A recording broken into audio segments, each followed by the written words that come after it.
অনেক আশা ছিল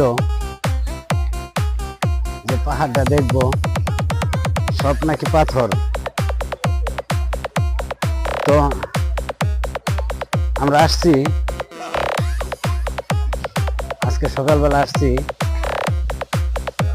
আয়সা দেখলাম, মনের আশাটা পূর্ণ হয়েছে।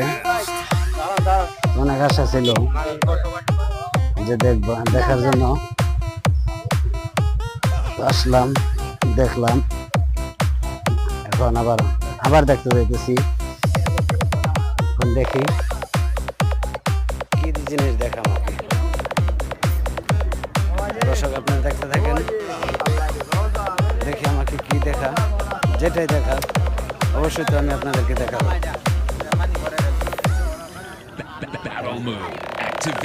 এখনকার জায়গাটাও খুব ভালো।